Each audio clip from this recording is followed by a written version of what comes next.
성부와 성자와 성령의 이름으로 말씀드립니다.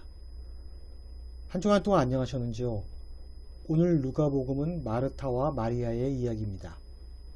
예수께서는 제자들과 함께 복음을 전파하시기 위해 여행을 하고 있는 중이었습니다. 그러다 마르타라는 여자의 집에 들르게 됩니다. 일행이 몇 명인지 잘 나와 있지 않으나 최소 12명은 넘었을 것으로 추측됩니다. 마르타는 그들을 모신 사람이기에 씻을 물과 식사를 준비하느라고 분주했을 것입니다.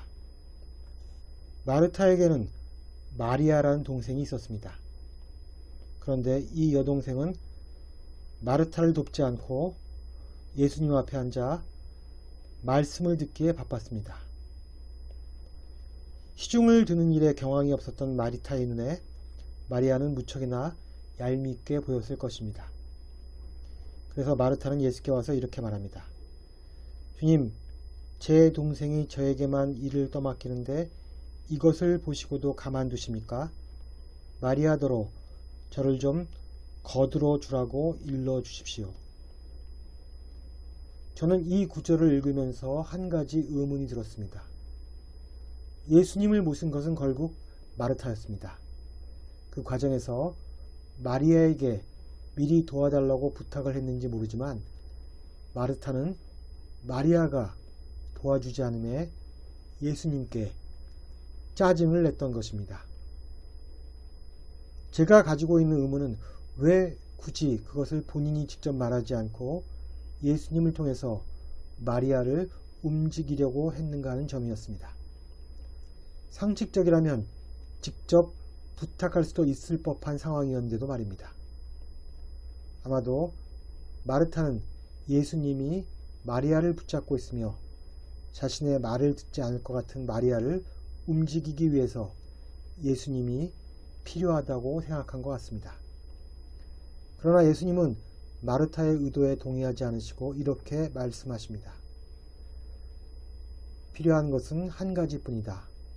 마리아는 참 좋은 몫을 택했다. 저는 오늘 복음을 이해할 실마리가 제1독서인 창세기에 있다고 봅니다. 오늘 창세기에는 하나님이 아브라함에게 손님으로 나타나십니다. 아브라함은 그분이 하느님인지도 모르면서 환대를 합니다. 씻을 물과 먹을 것도 준비합니다. 그리고 그 환대에 흡족했던 손님으로 변장한 하느님은 늙은 아브라함에게 내년 봄에 아내 사라가 아들을 가질 것이라는 희소식을 전해줍니다. 아브라함이 만약 자신의 집을 찾은 손님을 박대했다면 생기지 않았을 결과였습니다. 오늘 복음 역시 마르타가 예수님 일행을 환대하는 장면이 나옵니다. 마르타는 아브라함과 비슷한 방법으로 예수님을 맞이하였습니다. 그러나 오늘 복음에서 마리아는 손님을 맞이하는 데서 아브라함보다 그리고 마르타보다 진일보한 태도를 보입니다. 즉 손님을 맞이하는 다른 방법에 대해 보여주고 있는 것입니다. 저는 마리아 역시 예수님을 아브라함이나 마르타 못지않게 환대했다고 생각합니다. 비록 마르타가 보기에는 마리아는 자신의 일을 돕지 않기에 아무것도 하지 않는 것처럼 보였지만 예수님의 눈에는 전혀 그렇게 보이지 않았던 것입니다. 예수님이 보시기에 마리아는 마르타는 서로 다른 방법으로 당신을 환대하고 있었던 것입니다. 마리아의 환대 방법은 마르타처럼 음식을 준비하는 것이 아니라 예수님의 말씀을 듣는 것이었습니다. 즉 마리아는 예수님의 말씀을 경청함으로써 예수님을 환대한 것입니다. 복음을 전하고자 하는 예수님께 가장 큰 환대는 아마도 마리아의 진지한 경청이었을 것입니다. 예수님은 진지하게 남의 말을 듣는 것, 그것이야말로 타인에 대한 진정한 환대라고 말씀하고 계십니다. 우리의 많은 갈등이 남의 말을 듣지 않고 자신의 이야기만 하기 때문에 생기는 경우가 많습니다. 한 사람의 성숙함은 그 사람이 타인의 말을 얼마나 잘 경청하는가에 좌우됩니다. 아이들은 부모에 대해 흔히 이렇게 말합니다. 부하 직원들도 권위적인 상사에 대해 이렇게 말합니다. 말하면 뭐에 듣지도 않으면서 원래 자기가 하고 싶은 대로 하는데, 이것은 듣는 일이 얼마나 어려운 일인가를 보여주는 대목입니다. 아마도 이러한 까닭에 예수께서는 마르타의 청을 물리치고 당신의 분명한 뜻을 마르타에게 이렇게 말씀하신 것이 아닌가 생각해 봅니다. 필요한 것은 한 가지뿐이다. 마리아는 참 좋은 몫을 택했다. 마르타가 이 사실을 이해했는지에 관해서는 나오고 있지 않습니다.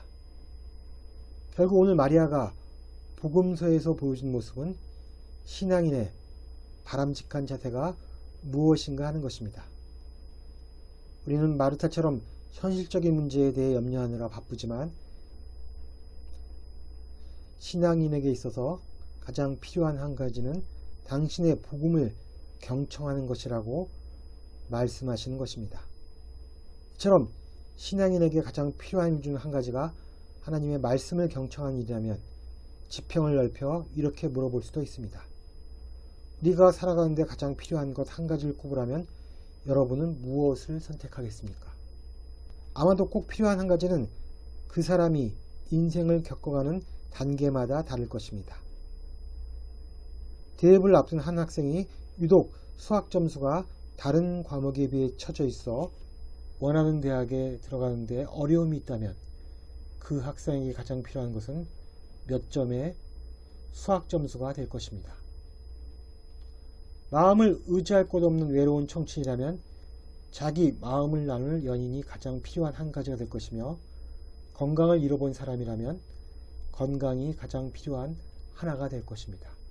그러나 우리가 살아가는 이 자본주의의 각박함을 뼈저리게 경험한 사람들이라면 한 목소리로 돈이라고 할 것입니다. 인정합니다. 우리가 살아가는데 돈이 꼭 필요하다는 사실을. 그러나 그 대답만으로는 충분하지 않다는 생각이 듭니다. 정말 우리가 살아가는데 가장 필요한 것은 무엇일까요?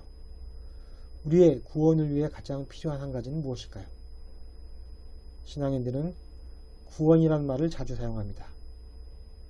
신체적인 병과 심적인 고통이 없는 구원, 구원을 위해 하나님을 믿고 교회에 나갑니다. 저의 확신에 의하면 구원은 어렵고 복잡한 일이 아니라 간단하고 쉬운 행위를 통해 이루어질 수 있습니다. 제가 생각하기에 우리들에게 가장 필요한 한 가지는 선한 마음을 갖고 좋은 의도를 갖고 사람을 대하는 것이 아닌가 하는 생각을 해봅니다. 물론 우리의 선한 마음이 본의 아니게 상대방을 힘들게 할 수도 있습니다. 그러나 시행착오에도 불구하고 타인과 세상에 대해 선한 마음, 좋은 의도를 놓지 않는 것, 이것이 우리에게 가장 필요한 한 가지는 아닐까 생각해 봅니다. 이것을 우리가 아는 말로 바꾸면 바로 사랑인 것입니다. 학자들에 의하면 우리의 탄생 자체가 에덴 동산으로부터의 추방이라고 합니다. 끈끈하게 결합되어 있던 모체로부터 분리된 우리들은 그 일체감을 회복하기 위해 가정을 구성하고 집단을 구성하며 하나가 되기를 갈망한다고 합니다. 이처럼 우리는 문득 한 개인으로서 던져진 고독한 존재이기에 결국 우리에게 필요한 것은 서로의 존재를 긍정하고 받아들이는 선한 마음, 좋은 의도, 즉 사랑이 필요한 존재임을 깨닫는 것, 그것이 우리에게 꼭 필요한 한 가지가 아닐까라는 생각을 해보게 됩니다. 이 사실을 깨닫는 저와 여러분이 되기를 주님의 이름으로 기원합니다. 성부와 성자와 성령의 이름으로 말씀드렸습니다. 아멘.